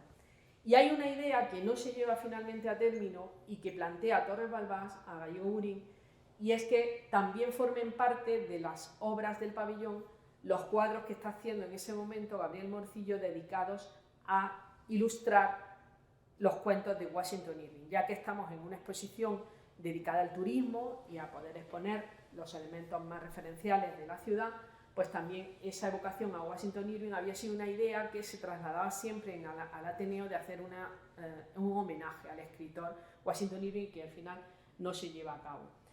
Obviamente esto tampoco, me refiero a los cuadros de Morcillo, en el interior sí se expusieron pues una representación bastante notable de la escuela granadina del barroco, que era más propio también de los contenidos y de la especialización de Antonio Valleaurín, pero junto con aquellos elementos que a través de la Casa de los Tiros también se habían expuesto en la propia Casa de los Tiros, que son todas esas artesanías granadinas, las cerámicas de Fajalauza, los tapices de López Sancho, los faroles de latón de Fernández Esteves, los muebles de anticuario y fotografías de Torres Molina, unas fotografías de enorme tamaño y valiosísimas sobre el patrimonio granadino y Sierra Nevada. Ese pabellón obtuvo la medalla de oro de todos los pabellones, por lo tanto el trabajo de Torres Balbás se vio compensado, ese diploma está ahora en el fondo de Torres Balbás.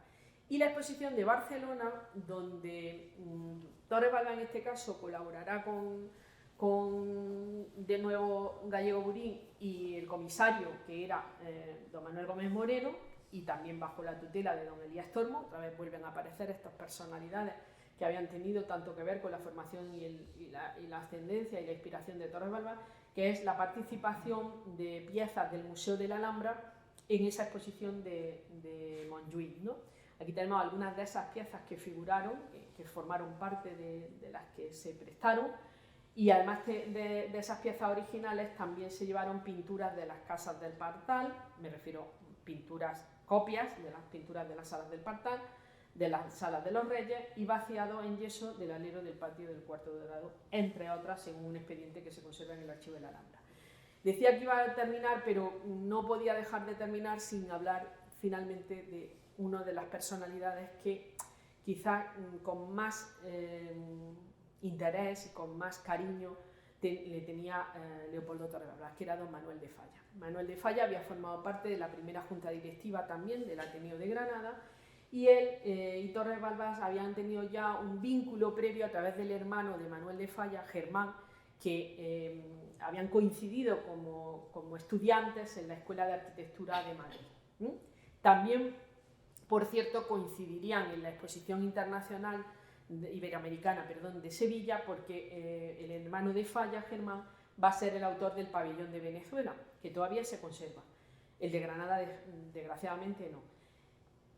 Manuel de Falla, como saben ustedes, viene a vivir a Granada en el año 22 y mantendrá contacto con Torres Balbás a partir de 1925, y concretamente me voy a referir a la restauración del peinador de la Reina. Ahora mismo hay una exposición audiovisual en el archivo Manuel de Falla que viene a poner de manifiesto ese vínculo, esa relación, y yo hasta final, quedan unos pocos días ya nada más para que se clausure. Pero voy a remitirme a dos artículos muy interesantes, uno de Manuel Orozco y otro de Julián Esteban Chapapría, que ponen en relación el vínculo entre Torres Balbás y Manuel de Falla a través de la obra Psique, que ahora se ha cumplido el centenario de la creación de esa obra. Bueno, también Falla, cuando organiza alguna, porque gracias a su influencia, a sus conocimientos, a sus contactos, algunas recitales en Granada se hacen por su mediación, y aquí vemos al trío italiano Casella, formado por ese pianista conocidísimo, el violonchelista Arturo Bonucci y el violinista Alberto Poltronieri, que dan unos conciertos en enero de 1930 y se ven las fotografías. Son las únicas fotografías, me refiero a las de ese día, que podemos ver a don Manuel de Falla y a Torres Balbás juntos. Como decía, un poquito antes, en el año 22, la concertista de piano y compositora de origen polaco Wanda Landowska visitará a Falla en Granada. Aquí la vemos en una fotografía con los hermanos García Lorca, con Francisco y con Federico, que también eran ateneístas, y va a ofrecer varios recitales, pero para un público muy selecto. Dos se van a celebrar en el teatrillo del Hotel Alhambra Palace, y uno lo realiza en la planta baja del peinador de la Reina. Bueno, tanto Falla como Torres Balbás prefieren denominar a ese espacio de la Alhambra, en lugar de peinador, que ni era peinador ni era para una reina, pero en fin, era un estudiolo para Carlos V, tocador de la Reina. Y además en los documentos de Torres Balbás y en los planos de Torres Balbás siempre pone peinador, que lo pone el delineante, y él lo tacha y pone tocador, que hace referencia al modo en el que don Manuel de Falla prefirió denominar a este espacio como un lugar donde se toca, ¿no? Donde se toca la música. Wanda Landowska era una clavecetista, es decir, ella reivindica el que pueda tocarse la música barroca con sus instrumentos, y fue una recuperadora del clavicémbalo, y además rescató muchísimo patrimonio de música barroca, y que conoció a Falla en París y la visita. Falla imagina esta obra Psique, que se estrena en el año 26 en este lugar, que restaurará Torres Balbás un poco más tarde, entre el 29 y el 34, evocando la cultura de inspiración clasicista en la corte de Isabel de Farnesio y de Felipe V, que visitaron la Alhambra y, bueno, supuestamente se alojaron. Y por ello, la felicitación del año nuevo, del año 21, del Archivo Manuel de Falla, que también hace una labor extraordinaria de difusión de todos sus fondos, pues recoge las palabras del músico que indican el lugar donde imagina que puede tener este concierto, ¿no? Dice: recordando que Felipe V y su mujer Isabel de Farnesio vivieron hacia 1730 en el Palacio de la Alhambra, he imaginado, al componer esta Psique, un pequeño concierto de corte que tendría lugar en este tocador de la reina, que situado en una alta torre descubre un panorama verdaderamente espléndido. Y hace evocación también a la experiencia que don Manuel de Falla tuvo en su primera visita a la Alhambra, de la mano de otra gran mujer, María de Lejárraga, quien, guiando al maestro, le dijo que se tapara los ojos como un juego. Este episodio lo conocen muchos de ustedes, y entrando por la llamada Puerta del Príncipe, guía a don Manuel de Falla hasta la Torre de Comares, y colocándolo sobre una de las comarías centrales, de las habitaciones pequeñitas centrales, le destapó los ojos para que viera el paisaje, ¿no? Esa relación, ¿no?, del espacio y de arquitectura y lo que se ve a través del mismo entra muy bien de lleno en este tema.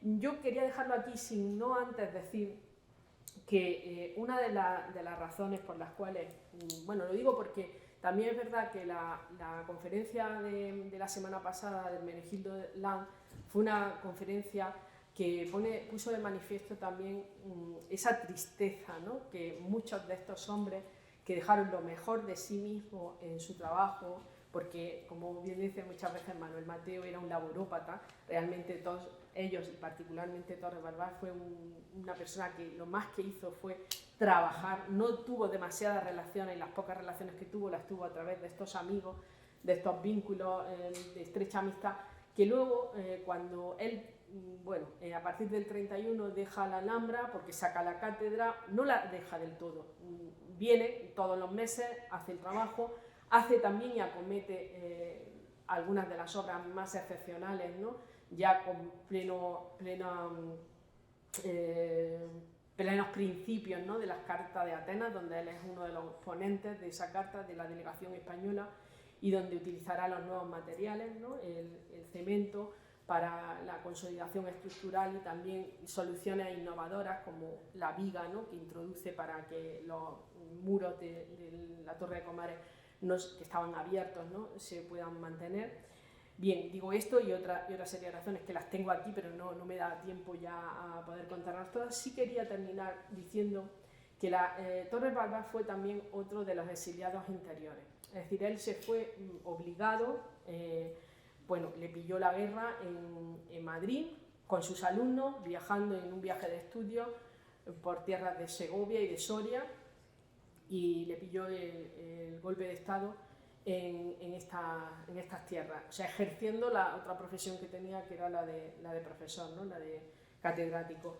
Claro, todos sus alumnos fueron movilizados y tuvieron que regresar a Madrid, pero a él no se le dejó regresar, y tuvo que pasar la guerra civil en un pueblecito de Soria, donde tenía una casa su hermano.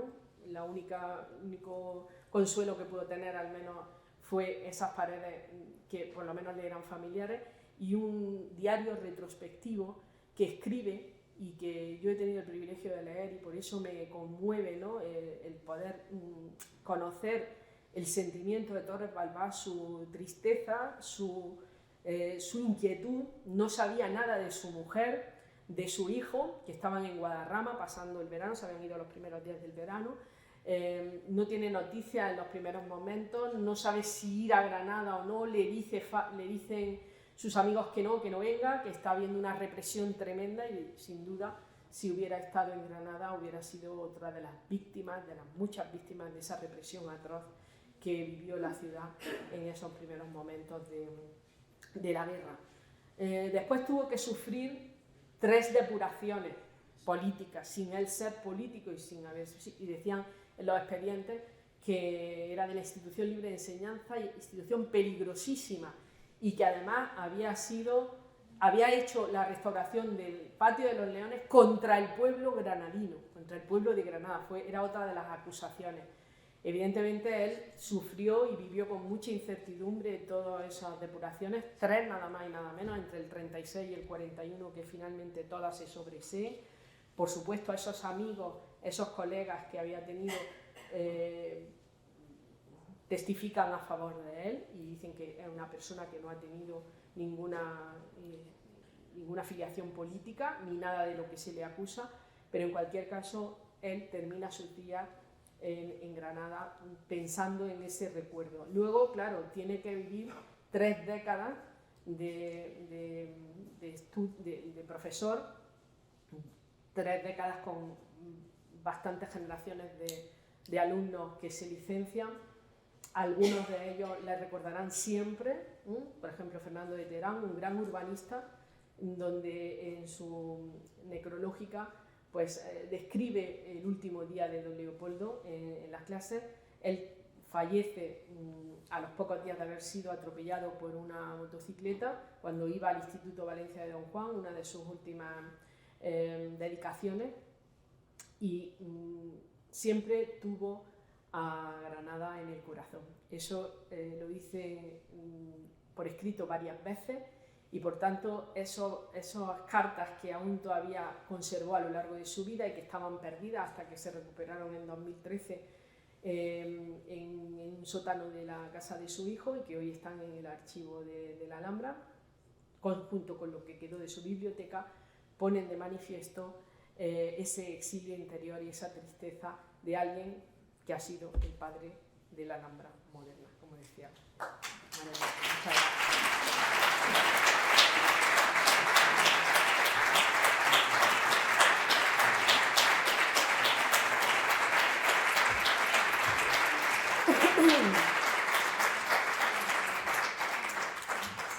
Bueno, pues aunque es un poquito tarde, pero me presto a cualquier pregunta que quieran, o bien que amplíe, o bien que le haya quedado en el tintero, o lo que sea.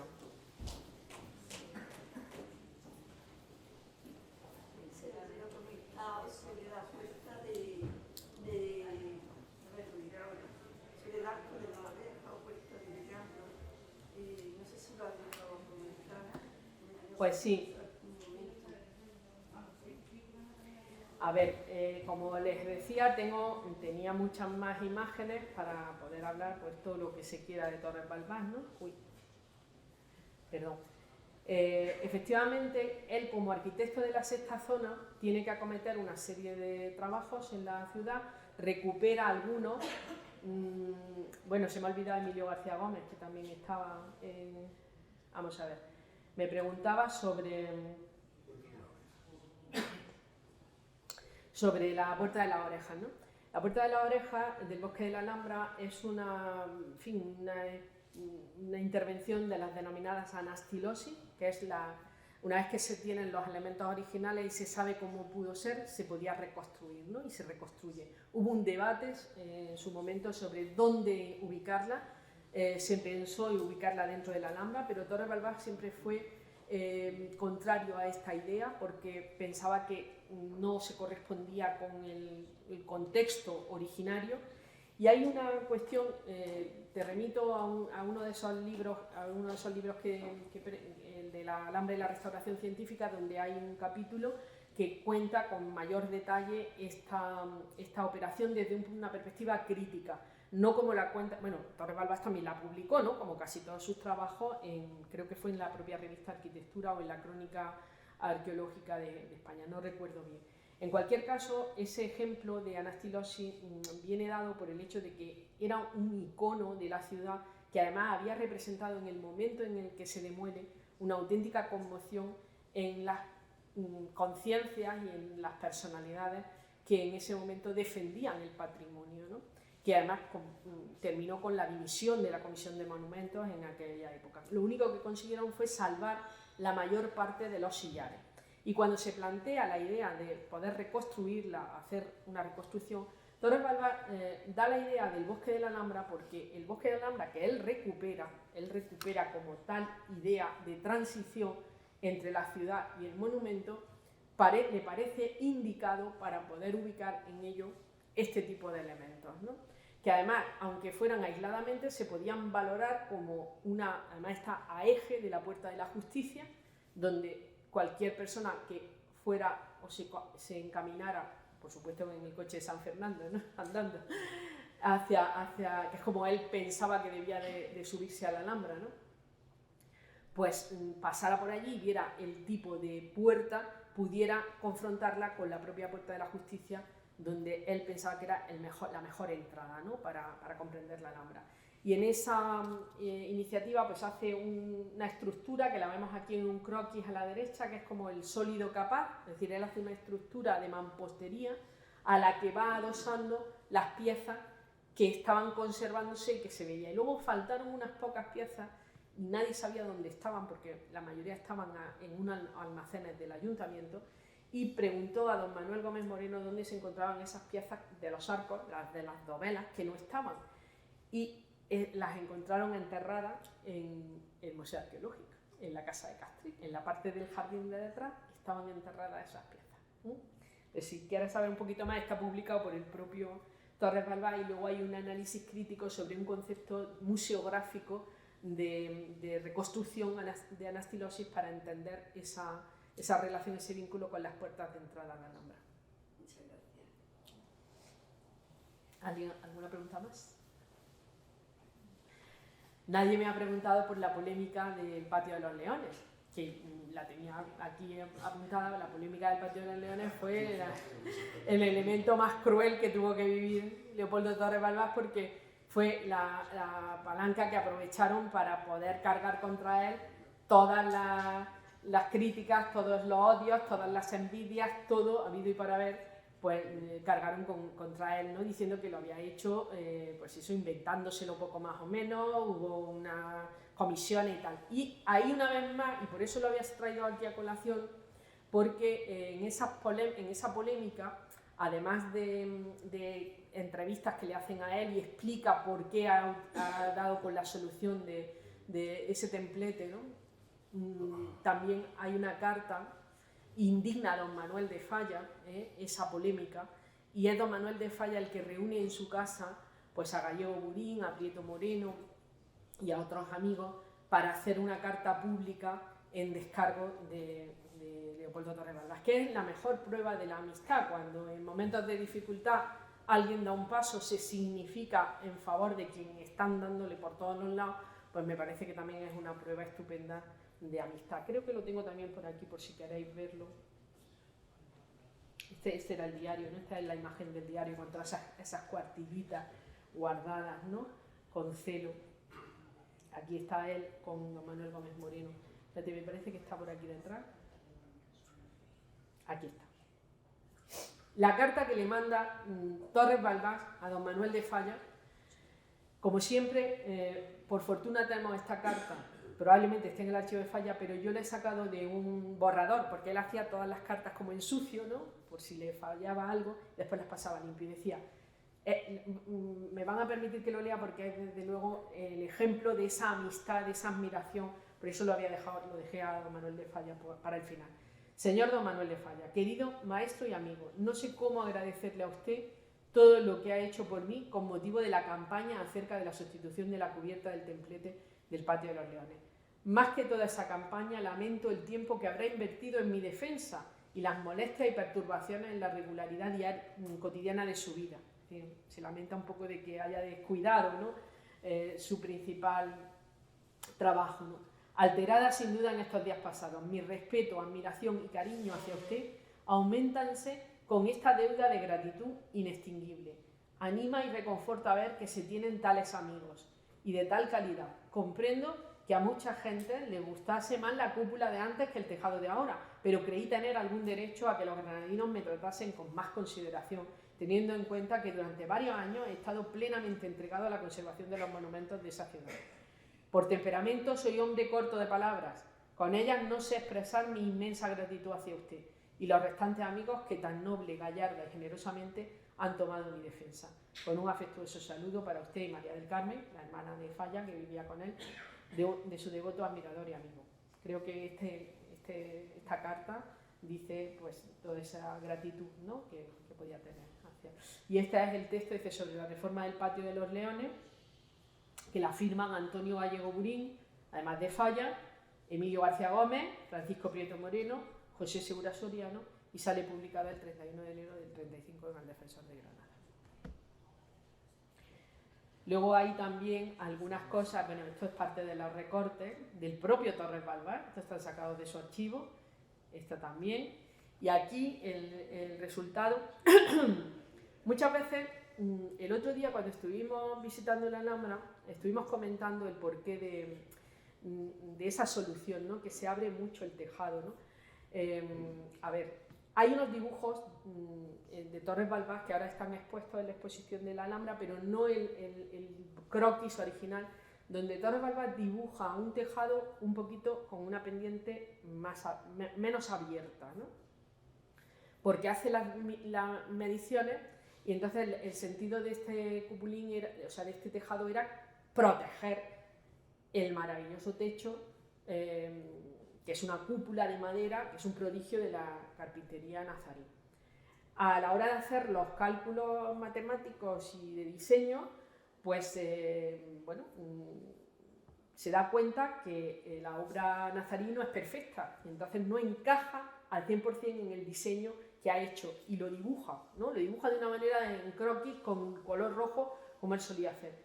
Y entonces ha de abrirla un poco más para que cumpla la función de protección de esa cubierta de madera, que era el sentido, aparte de que por analogía con otros edificios del norte de África que él había estudiado, pues se parecía o tenía mucho más que ver este tipo de acabado que el de la cúpula de Contreras, que remitía a formulaciones de un arte que no era del nazarí. Y como la tira cómica de López Sancho aparece, ¿no?, como parte de ese humor de lo que representó toda la polémica sobre las distintas cubiertas, ¿no?, bueno, pues terminamos con esa tira de humor de López Sancho, ¿no?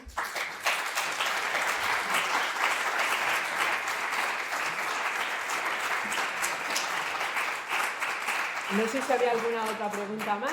Bueno, allí Antonio, pues disculpadme, pero el actual arquitecto conservador de la Alhambra, que me cuide. Una que no me escucha nadie, como si estuviéramos tomando un café tú y yo.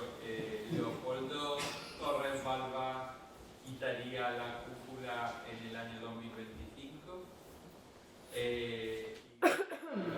Leopoldo Torres Balbás demolería el Hotel Reuma. Bueno, pues yo contesto además con la misma determinación. Creo que sí, que la quitaría porque una cosa es la historia de la conservación y la restauración y las soluciones, pero en este caso había un riesgo de conservación hacia la pieza original y por lo tanto no había suficiente argumento histórico, es decir, el rigor histórico que debe exigirse a cualquier obra de conservación a día de hoy también, no permitiría un elemento caprichoso, vamos a decirlo así, ¿no?, que a lo mejor tiene sentido en otro tipo de espacio, pero quizás en este no. De hecho, fíjate que yo lo que me pondría en duda es si Torres Balbás hubiera cambiado la intervención del otro templete, que en ese momento no tenía esos problemas de conservación que se habían dado en el templete oriental.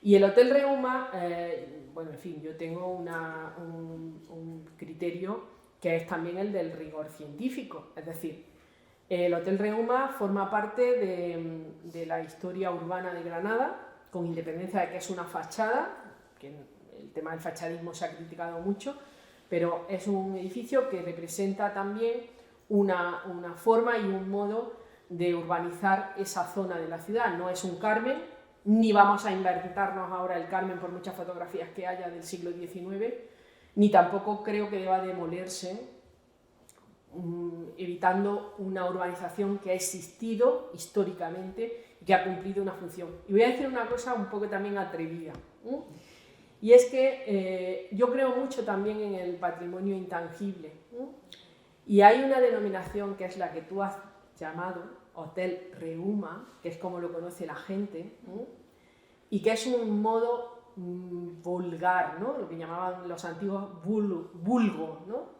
La manera en la que lo popular pasa a convertirse en un nomenclator, ¿no? Ese hotel no se llamó Reuma y el Carmen era el de las chirimías, si mal no recuerdo. Entonces el Hotel Reuma no puede ser ya tenido solo en su materialidad física, sino también en los aspectos inmateriales, ¿no? Y dice mucho, ¿no?, de la propia historia de ese hotel, que tuvo pocos meses precisamente por sus condiciones, ¿no?, poco adecuadas para el turismo. Creo que forma parte de una pequeña historia de la ciudad, está en un lugar muy sensible. Lo que sí me parece adecuado es que se trate todo el conjunto del entorno en el que está, ¿no?, como una unidad de criterio, pero no lo tiraría. Así que bueno, me he mojado.